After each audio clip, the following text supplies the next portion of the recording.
the past. She could not contemplate the change as implying less. He must love her. These were thoughts with their attendant visions which occupied and flurried her too much to leave her any power of observation, and she passed along the room without having a glimpse of him, without even trying to discern him. When their places were determined on, and they were all properly arranged, she looked round to see if he should happen to be in the same part of the room, but he was not. Her eye could not reach him, and the concert being just opening, she must consent for a time to be happy in a humbler way. The party was divided and disposed of on two contiguous benches. Anne was among those on the foremost, and Mr. Elliot had manoeuvred so well, with the assistance of his friend Colonel Wallis, as to have a seat by her. Miss Elliot, surrounded by her cousins, and the principal object of Colonel Wallis's gallantry, was quite contented. Anne's mind was in a most favourable state for the entertainment of the evening. It was just occupation enough. She had feelings for the tender, spirits for the gay, attention for the scientific, and patience for the wearisome, and had never liked a concert better, at least during the first act. Towards the close of it, in the interval succeeding an Italian song, she explained the words of the song to Mr. Elliot. They had a concert bill between them. "This," said she, "is nearly the sense, or rather the meaning of the words, for certainly the sense of an Italian love song must not be talked of, but it is as nearly the meaning as I can give, for I do not pretend to understand the language. I am a very poor Italian scholar." "Yes, yes, I see you are. I see you know nothing of the matter. You have only knowledge enough of the language to translate at sight these inverted, transposed, curtailed Italian lines into clear, comprehensible, elegant English. You need not say anything more of your ignorance. Here is complete proof." "I will not oppose such kind politeness, but I should be sorry to be examined by a real proficient." "I have not had the pleasure of visiting in Camden Place so long," replied he, "without knowing something of Miss Anne Elliot, and I do regard her as one who is too modest for the world in general to be aware of half her accomplishments, and too highly accomplished for modesty to be natural in any other woman." For shame! For shame! This is too much flattery. I forget what we are to have next," turning to the bill.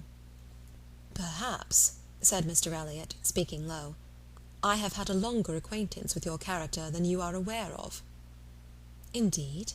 How so? You can have been acquainted with it only since I came to Bath, excepting as you might hear me previously spoken of in my own family." "I knew you by report long before you came to Bath. I had heard you described by those who knew you intimately.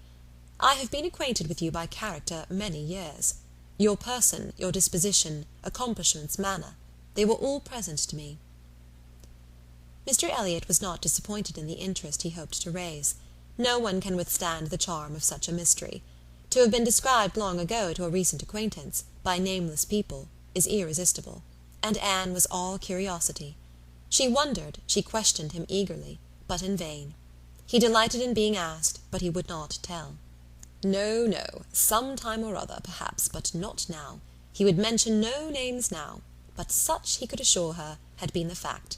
He had many years ago received such a description of Miss Anne Elliot as had inspired him with the highest idea of her merit, and excited the warmest curiosity to know her.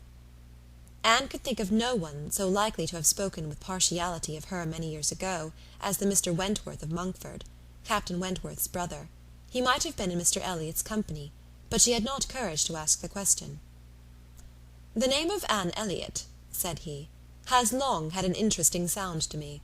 Very long has it possessed a charm over my fancy, and, if I dared, I would breathe my wishes that the name might never change." Such, she believed, were his words, but scarcely had she received their sound, than her attention was caught by other sounds immediately behind her, which rendered everything else trivial. Her father and Lady Dalrymple were speaking. "A well-looking man," said Sir Walter, "a very well-looking man." "A very fine young man indeed," said Lady Dalrymple. "More air than one often sees in Bath. Irish, I dare say." "No, I know just his name. A bowing acquaintance. Wentworth, Captain Wentworth of the Navy. His sister married my tenant in Somersetshire, the Croft who rents Kellynch." Before Sir Walter had reached this point, Anne's eyes had caught the right direction, and distinguished Captain Wentworth standing among a cluster of men at a little distance. As her eyes fell on him, his seemed to be withdrawn from her, It had that appearance. It seemed as if she had been one moment too late, and as long as she dared observe, he did not look again. But the performance was recommencing, and she was forced to seem to restore her attention to the orchestra and look straight forward. When she could give another glance, he had moved away. He could not have come nearer to her if he would. She was so surrounded and shut in, but she would rather have caught his eye. Mr. Elliot's speech, too, distressed her. She had no longer any inclination to talk to him. She wished him not so near her. The first act was over. Now she hoped for some beneficial change, and after a period of nothing saying amongst the party, some of them did decide on going in quest of tea. Anne was one of the few who did not choose to move. She remained in her seat, and so did Lady Russell, but she had the pleasure of getting rid of Mr. Elliot, and she did not mean, whatever she might feel on Lady Russell's account, to shrink from conversation with Captain Wentworth, if he gave her the opportunity. She was persuaded by Lady Russell's countenance that she had seen him. He did not come, however. Anne sometimes fancied she discerned him at a distance, but he never came. The anxious interval wore away unproductively. The others returned, the room filled again, benches were reclaimed and repossessed, and another hour of pleasure or of penance was to be sat out. Another hour of music was to give delight, or the gapes, as real or affected taste for it prevailed. To Anne, it chiefly wore the prospect of an hour of agitation. She could not quit that room in peace without seeing Captain Wentworth once more, without the interchange of one friendly look. In resettling themselves there were now many changes, the result of which was favourable for her. Colonel Wallis declined sitting down again, and Mr. Elliot was invited by Elizabeth and Miss Carteret, in a manner not to be refused, to sit between them, and by some other removals, and a little scheming of her own, Anne was enabled to place herself much nearer the end of the bench than she had been before, much more within reach of a passer-by. She could not do so without comparing herself with Miss Larolles, the inimitable Miss Larolles, but still she did it, and not with much happier effect, though by what seemed prosperity in the shape of an early abdication in her next neighbours, she found herself at the very end of the bench before the concert closed. Such was her situation, with a vacant space at hand, when Captain Wentworth was again in sight. She saw him not far off. He saw her too. Yet he looked grave, and seemed irresolute, and only by very slow degrees came at last near enough to speak to her. She felt that something must be the matter. The change was indubitable. The difference between his present air and what it had been in the octagon room was strikingly great. Why was it? She thought of her father, of Lady Russell. Could there have been any unpleasant glances? He began by speaking of the concert gravely, more like the Captain Wentworth of Uppercross, owned himself disappointed, had expected singing, and, in short, must confess that he should not be sorry when it was over. Anne replied, and spoke in defence of the performance so well, and yet in allowance for his feelings so pleasantly, that his countenance improved, and he replied again with almost a smile. They talked for a few minutes more. The improvement held. He even looked down towards the bench, as if he saw a place on it well worth occupying, when at that moment a touch on her shoulder obliged Anne to turn round. It came from Mr. Elliot.